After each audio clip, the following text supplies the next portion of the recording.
ও ভাই সাব সামনের শুক্রবার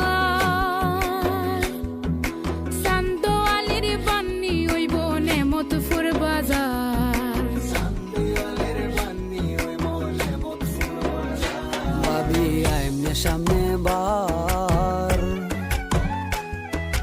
এনতে যাইয়া বন্ধ যাইয়াম কত কামামা। ভাই সাব বান্নি হরতাম টেহা নাই গা টেহা দেও যাহাই।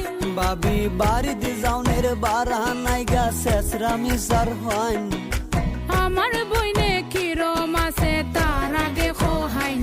আরে আমের বইনে ভালাই আছে নিশ্চিন্তা তা কইন। ও ভাই সাব খাল খর দিন পরে